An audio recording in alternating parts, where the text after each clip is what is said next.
What's going on, guys? Welcome back to the channel for another sneaker review, and today we're taking a look at, you guessed it, the Air Jordan 13 Red Flint.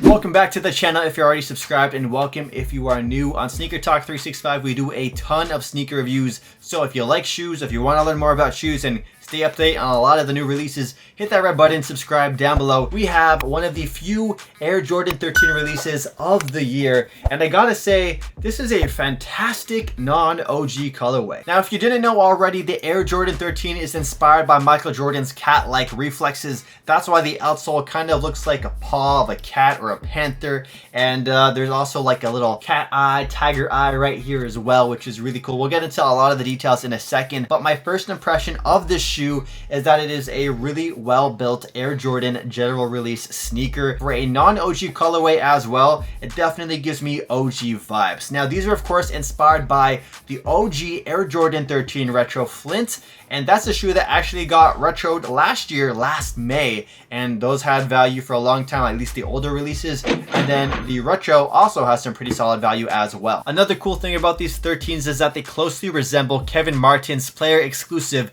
of the Jordan 13 Houston Rockets. If you were to look at these side by side, you would honestly think they're the exact same sneaker. Now, the Air Jordan 13 Red Flint was released on May 1st, 2021, and I got these off of Nike's website, and they came in the mail about 2 weeks later. I don't actually intend on keeping this pair. I'm gonna sell it, so if you guys want to cop this pair or any others, I'll leave them linked in the description down below to places like eBay, Foot Locker, Nike, wherever's still in stock, and if not, eBay will be an option of course too. Now, the retail price for the Air Jordan 13 Flint was $190 US, which is your standard GR Jordan pricing, or 245 Canadian. And in terms of how fast these sold out, these took a little longer to sell out than I expected them to, but they did eventually sell out, at least in Canada, for Nike and Foot Locker's website. So you can't go buy these right now for retail, but I have a size 10 pair for retail if somebody wants to get blessed. Now, right now, there really isn't much resale on this particular shoe, but we'll get into the resale predictions later into the video, so watch to the end to see what I think about the resale for this going into the next couple of years. Now, before we dive into the Air Jordan 13 Red Flint, let's take a quick look at the box.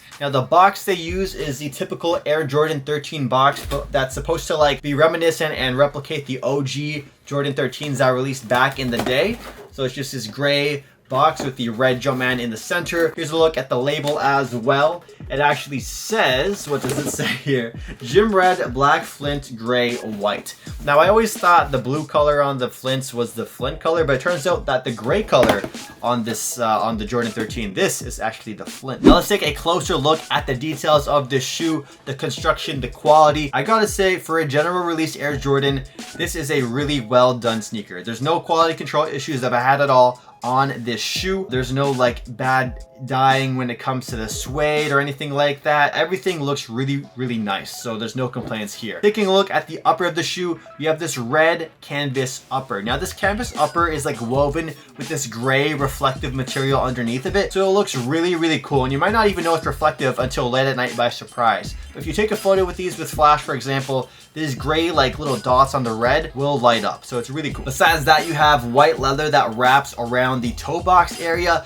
There isn't too much leather on the shoe besides the white toe box, and it's not super tumbled. It's like a little bit tumbled, but not too much. Going down the center of the shoe, you have a white tongue, and the tongue is all leather going right down the middle, and then you have that black Jumpman logo right there dunking on your head top, and then you have the white tongue and perforation going down the entire center of the shoe. Now, these do have only one set of laces, which is pretty standard for 13s, and they're white rope laces. They're like thin spaghetti noodles, not something we're really used to seeing on a lot of Air Jordan sneakers, in my opinion. Another small detail to note on this shoe is right around the toe box area here, you have a small little like Air Jordan tag. Not something you're really gonna notice right away. You're not even gonna notice it's gonna say Jordan on there unless you look up close. Now, in terms of the suede material, it's really cool because the suede like molds and like basically is combined into the midsole, so you have like a half suede midsole, which is really unique out of a shoe. So you can see right here, you have this gray Flint suede wrapping around the side that also goes into the little pockets of the midsole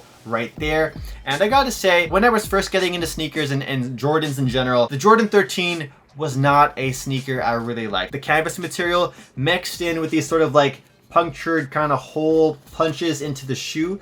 Reminded me of like my grandma's couch, for example, which is really weird. But over time, I think the Jordan 13 is a sneaker that's definitely grown on me, and this colorway is fantastic. And I also forgot to mention, you have that cool like holographic Jumpman icon, or that little, like, you know, this thing right here on the side. Yeah, that looks cool. It says 23 and it has a Jumpman. Depending on how you look at it, it looks really, really cool. I like it a lot. Oh yeah, and then here's a booty shot, a look at the back of the sneakers. It's a very unique looking shoe. It kind of looks like a modern art piece from behind, which is what you might say about the booty of a girl you're simping over. Another nice touch about this shoe is that it has the red collar right here. This right here is all red.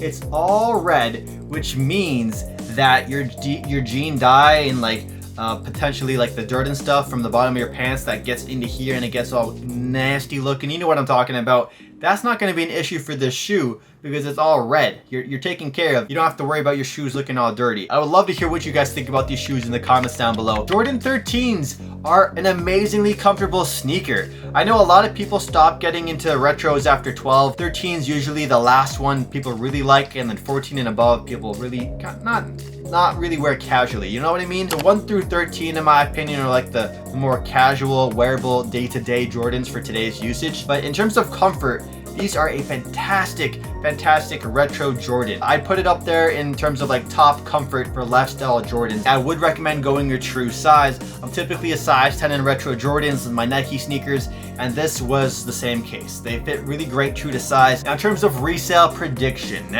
I don't see these having a big jump in value anytime soon, especially since they're still selling for retail 2 weeks after their release. If you wanted to hold these, I feel like holding these for a year or two minimum to see any real rise in the value of this shoe. Once more people wear it, once, you know, there's less dead stock pairs on the market, that's when the prices for these are going to go up. Air Jordan 13 collectors might regret not buying them now, and then they're going to go back and have to buy these later on. So in my opinion, if you wanted to hold the shoe for maybe 2 years or so or more, the value of these will probably be 100 to 150 above retail, but within the next 6 months or so, I really don't see these climbing that much over retail. Let me know what you guys think about the Air Jordan 13 Red Flint in the comment section down below. Do you like these more than the Flint 13s? In my opinion, I kind of do. I know that's gonna piss off some of the OGs out there because the blue, like the Flints, they're really nice. They mean a lot to a lot of people, but I'm more of a guy who loves shoes for like their aesthetic purposes, not so much for their history. So I really like these sneakers because I probably wear them more